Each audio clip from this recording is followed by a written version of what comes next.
Everyone, welcome back to our YouTube channel commerce Bharti. इससे previous video में हमने पढ़ा था what is a contract, elements of a contract and types of contract. उसमें हमने पढ़ा था अकॉर्डिंग टू सेक्शन 10 किसी भी वैलिड कॉन्ट्रैक्ट को फॉर्म करने के लिए एक एसेंशियल कंडीशन होती है हमारी कंसीडरेशन। तो आज उसी के बारे में हम डिटेल में डिस्कस करेंगे कि कंसीडरेशन होता क्या है, क्या क्या उसके एलिमेंट्स हैं और कब हम कंसीडरेशन को लॉफुल या फिर वैलिड मानते हैं। तो सबसे पहले आता है व्हाट इज कंसीडरेशन। किसी भी कॉमन मैन की व्यू से देखें तो कंसीडरेशन होता है समथिंग इन रिटर्न।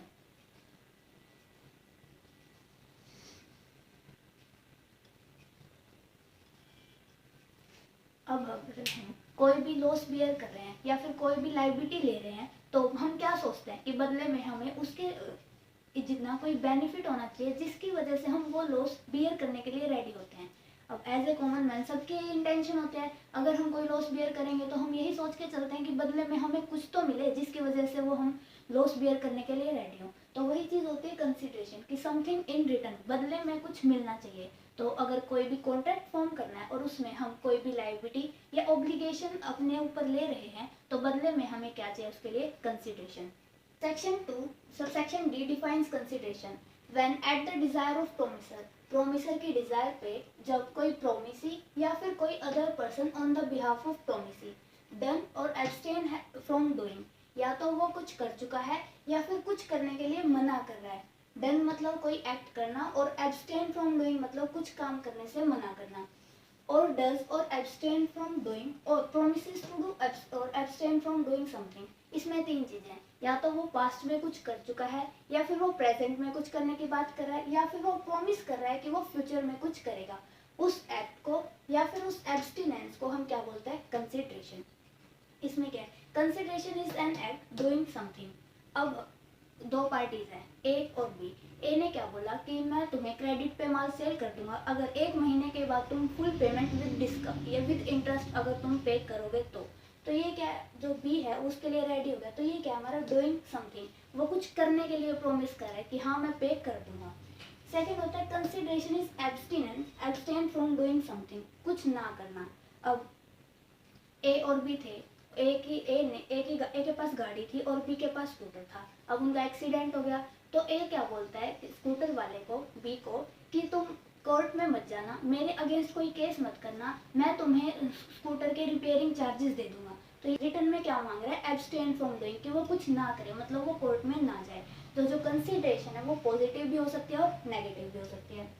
उसके बाद consideration must be at desire of the promisor, और किसकी उससे होनी चाहिए, प्रोमिसर की वजह से। सिर्फ प्रोमिसी की कंसेंट नहीं बल्कि प्रोमिसर की डिजायर होनी चाहिए। कंसीडरेशन में मूव फ्रॉम प्रोमिसी और any other person.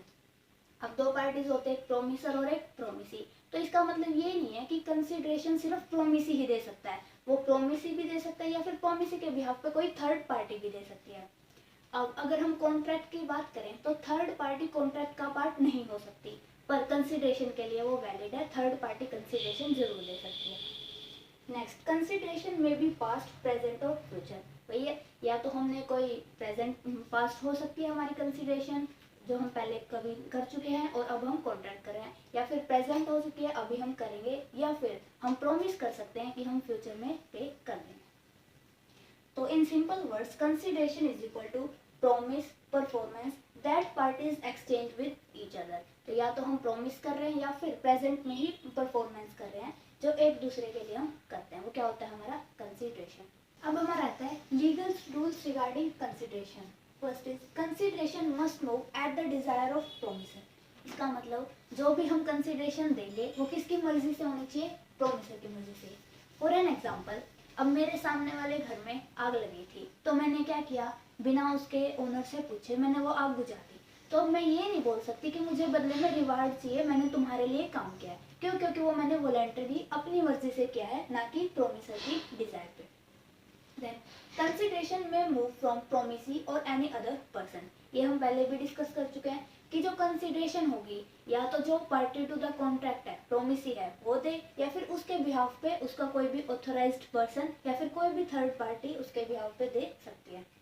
Next, executed and executory consideration. अब कंसीडरेशन दो टाइप की हो सकती हैं, एक तो मैं ऑलरेडी अभी करने की बात कर रहा हूँ, तो वो कौन सी होती है, एग्जीक्यूटेड, मतलब जैसे ही मैंने कॉन्ट्रैक्ट किया मैं उस चीज़ को परफॉर्म करूँगी। और एग्जीक्यूटरी क्या होता है, हम प्रॉमिस करते हैं कि हम फ्यूचर में कर देंगे।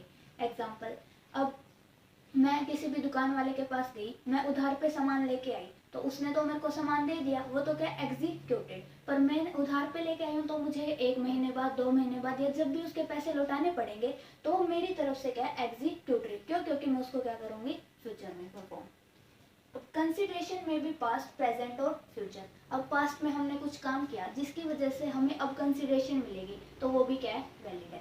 जैसे अब मैंने किसी के लिए काम किया, पहले हमारी कोई डिस्कशन नहीं हुई इस बारे में कि वो मुझे पैसे देगा या नहीं देगा उस काम के बदले में, पर मैंने वो कर दिया। उसके बाद 1 हफ्ते बाद मेरे काम होने के बाद उसने खुश होकर मेरे काम से मुझे रिवॉर्ड देने के लिए कहा, तो वो क्या है, पास्ट कंसिडरेशन। तो कंसिडरेशन पास्ट भी हो सकती है, प्रेजेंट में भी हो सकती है और फ्यूचर भी हो सकती है। Then consideration need not be adequate. Adequacy क्या होता है कि जो मैं दे रही हूँ और जो मुझे मिल रहा है वो इक्वल अमाउंट का हो, मतलब जितना मैंने दिया। जैसे मैंने एक अपने हाउस सेल करने की बात करी, मैंने अपने फ्रेंड को बोला जो मेरा हाउस है मैं तुम्हें 1 लाख में सेल कर दूंगा, पर मार्केट वैल्यू उसकी कितनी है, 6 लाख। तो ये क्या है, एडिक्वेट नहीं है। क्यों? क्योंकि 6 लाख का हाउस हम 1 लाख में सेल कर रहे हैं, तो ये क्या होता है, एडिक्वेसी। तो कंसिडरेशन के लिए एडिक्वेसी नीडेड नहीं है, मतलब मैं उस हाउस को सेल कर सकती हूँ। इस चीज़ के लिए कि वो एडिक्वेट नहीं है, वो कॉन्ट्रैक्ट कभी भी वॉइड नहीं हो सकता। तो जो मुझे मिल रहा है और जो मैं दे रही हूँ वो इक्वल अमाउंट के होना ज़रूरी नहीं है। Then performance of what one is legally bound to perform. अब कई बार क्या होता है, हमारी ड्यूटी बनती है, लीगली हमारी ड्यूटी बनती है कि मुझे कुछ सामने वाली पार्टी को पे करना पड़ता है, तो हम उसको कंसिडरेशन नहीं मान सकते। जैसे कोई केस चला हुआ था और एक पार्टी हार गई, हारने के बाद क्या हो, उसे कंपनसेट करना पड़ेगा एग्रीड पार्टी को। तो वो कंपनसेशन जो दे रहा है या फिर पैसे जो दे रहा है उस वो ये नहीं बोल सकता कि ये एज ए कंसिडरेशन है, बदले में मुझे भी कुछ चाहिए। तो वो चीज़ नहीं, वो क्या है, उसकी ड्यूटी है, वो उसको परफॉर्म करनी पड़ेगी। Then consideration must be real and not illusory. वही है, अब बोला किसी ने आके मेरे को बोला कि मैं मतलब बाय मैजिक ट्रेजरी फाउंड कर दूंगा, तो ये चीज़ तो पॉसिबल ही नहीं है, तो वो कभी भी कंसिडरेशन नहीं बन सकती, वो रियल होनी चाहिए और पॉसिबल होनी चाहिए। Then consideration must not be unlawful, immoral और अपोज टू पब्लिक पॉलिसी। अब मैं कोई ऐसा काम नहीं कर सकती बाय कंसिडरेशन जो पब्लिक पॉलिसी के अगेंस्ट हो, तो इमोरल नहीं होना चाहिए, इनवैलिड नहीं होना चाहिए, लॉफुल काम मुझे करना है, तो वो क्या होगा, कंसिडरेशन में काउंट। अब नेक्स्ट हमारा टॉपिक आता है suit by third party to a contract. General rule क्या बोलता है कि कोई भी थर्ड पार्टी किसी भी कॉन्ट्रैक्ट के अगेंस्ट शू नहीं कर सकती। अब हमने पढ़ा था जो कंसिडरेशन है वो किसके थ्रू मूव हो सकते हैं, या तो प्रोमिसी या फिर कोई भी एनी अदर पर्सन। तो third party to a consideration is valid, but third party showing to a contract is not valid. This is the general rule, but there is an exception where third party can also show. The cases are first in case of trust.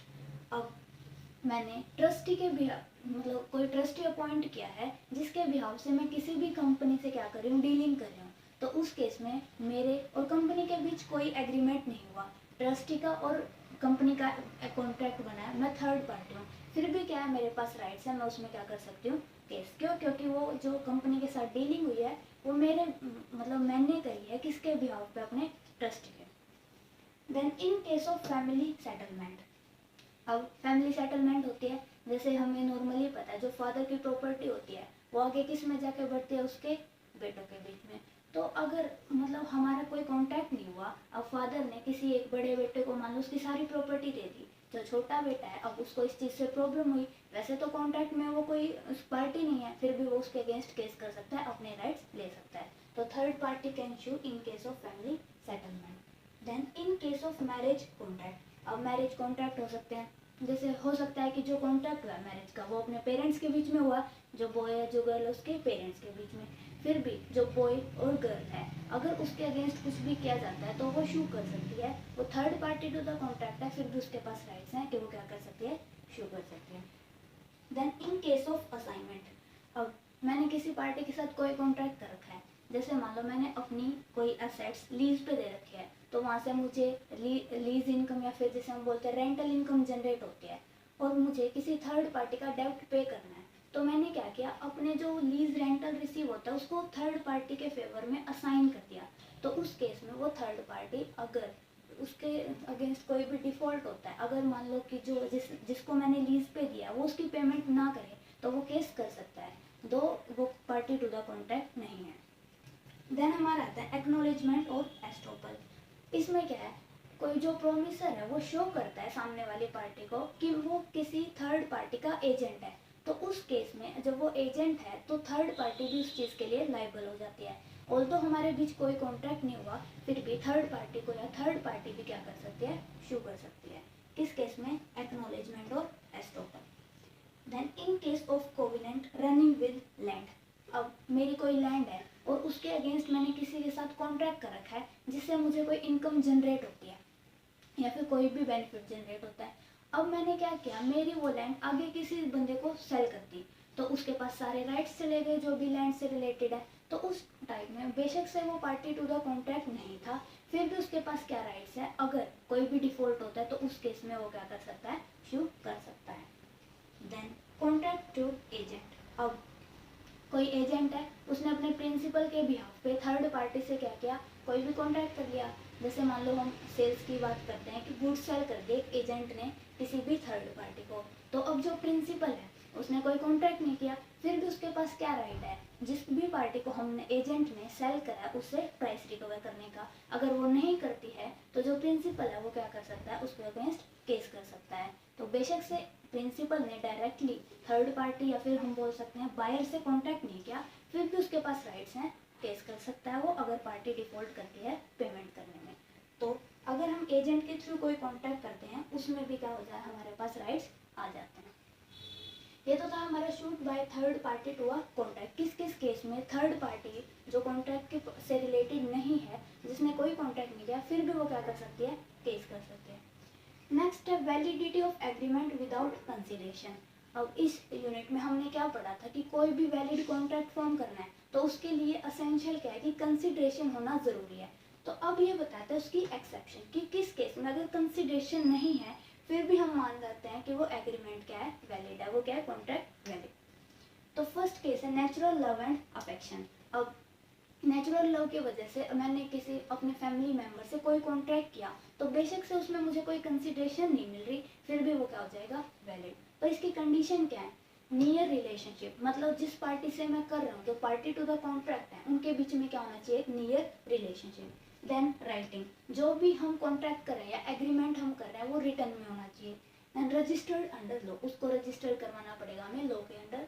तो जब ये तीन condition fulfil होंगी तभी natural love and affection की वजह से कोई भी एग्रीमेंट विदाउट कंसिडरेशन भी क्या बन जाएगा, हमारा वैलिड एग्रीमेंट। देन आता है हमारा compensation for past voluntary services. अब मैंने किसी भी पार्टी के लिए क्या किया था, पास्ट में कोई सर्विस दी थी अपनी मर्जी से, वॉलंटरीली दी थी, उसमें हमारे कोई कॉन्ट्रैक्ट वगैरह नहीं हुआ, अब मैंने वो सर्विसेज दे दी। अब जो जिसके लिए मैंने सर्विस परफॉर्म की वो मुझे उसके लिए कंपनसेट करना चाहता है, तो उसके लिए वो मुझे कंपनसेट कर सकता है, बेशक से वो सर्विसेज मेरी पास्ट ही क्यों ना हो। अभी तो मैंने उसके लिए कोई काम नहीं किया, पास्ट में ही किया था वो, तो उस टाइम तो हमारी कोई कॉन्ट्रैक्ट भी नहीं हुआ, फिर भी उसके बदले में वो मुझे क्या कर सकता है, कंपनसेशन दे सकता है। तो compensation for past voluntary services में प्रेजेंट कंसिडरेशन होना कोई ज़रूरी नहीं है। अब मान लो मुझे किसी का पर्स मिल गया और मैंने वो उसको ढूंढ के दे दिया, मतलब मुझे किसी का रास्ते में पर्स मिला और मैंने उसके ओनर को ढूंढा और उसको वो दे दिया। अब ये मैंने वॉलंटरी किया मेरी मर्जी से, अब उसने उससे खुश होकर वो मुझे रिवार्ड देना चाहता है, तो इसके लिए ये जो कॉन्ट्रैक्ट है वो क्या है, पास्ट वॉलंटरी सर्विस का पार्ट हम मान सकते हैं। मैंने वॉलंटरीली कोई सर्विस दी और सामने वाला बंदा मुझे उसके लिए क्या करना चाहता है, कंपनसेट, तो ये हमारा क्या हो जाएगा, वैलिड एग्रीमेंट। अब प्रॉमिस टू पे टाइम बार्ड डेब्ट। टाइम बार्ड डेब्ट कौन सा होता है, जिसके लिए आज कोई लाइबिलिटी क्रिएट नहीं हुई।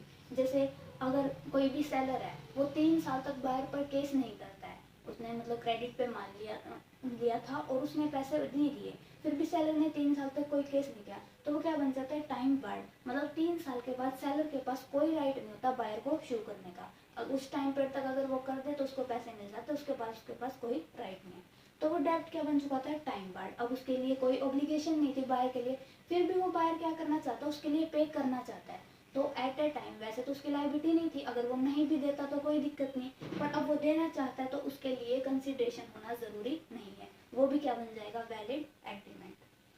देन एजेंसी, अगर हमें एजेंसी क्रिएट करनी है और मान लो मैं किसी के बिहाफ पे काम करना चाहता हूँ तो उसके लिए कंसिडरेशन ज़रूरी नहीं है।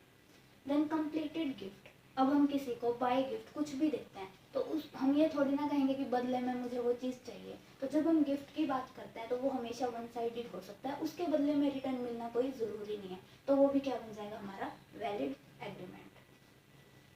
अब है बेलमेंट। बेलमेंट में क्या होता है, जब एक पार्टी दूसरी पार्टी को अपने गुड्स या फिर कोई भी राइट्स उसको दे देती है किसी स्पेसिफिक पर्पज़ के लिए, और जैसे वो स्पेसिफिक पर्पज़ पूरा होता है वो उसको गुड्स क्या करने पड़ते हैं, रिटर्न। अब मान लो मैं कहीं बाहर जा रही हूँ और मेरे पास गोल्ड है, तो मैं क्या कहती हूँ अपने पड़ोसी को कि जब तक मैं वापस आऊँ तो ये गोल्ड अपने पास रख ले। तो मैंने क्या किया, अपने गुड्स को उसको दिया स्पेसिफिक पर्पज़ के लिए। स्पेसिफिक पर्पज़ क्या था, मुझे बाहर जाना है। तो जैसे ही मैं रिटर्न होगा, जब वो स्पेसिफिक पर्पज़ पूरा होगा, मैं वापस आऊँगा, तो मैं अपने गुड्स को क्या कर सकता हूँ, वापस ले सकता हूँ। तो ये क्या होता है हमारा बेलमेंट। बेलमेंट भी दो तरीके की हो सकती है, या तो विद कंसिडरेशन या विदाउट कंसिडरेशन। अब उस पड़ोसी का तो इसमें कोई फ़ायदा नहीं है, वो तो बस अपने पास रखेगा, जैसे ही मैं वापस आऊँगी मेरा गोल्ड वापस कर देगा, तो उसमें कोई कंसिडरेशन नहीं हुआ, फिर भी वो क्या है, वैलिड एग्रीमेंट। Then charity. अब चैरिटी के पर्पज़ से हम किसी को कोई डोनेशन वगैरह देते हैं, उसके बदले में थोड़ी ना कुछ लेंगे, तो उसके लिए भी कंसिडरेशन होना ज़रूरी नहीं है। तो ये पॉइंट्स थे कब हमारा जो एग्रीमेंट है विदाउट कंसिडरेशन भी वैलिड होता है। तो इसी के साथ हमारी यूनिट कंसिडरेशन कंप्लीट।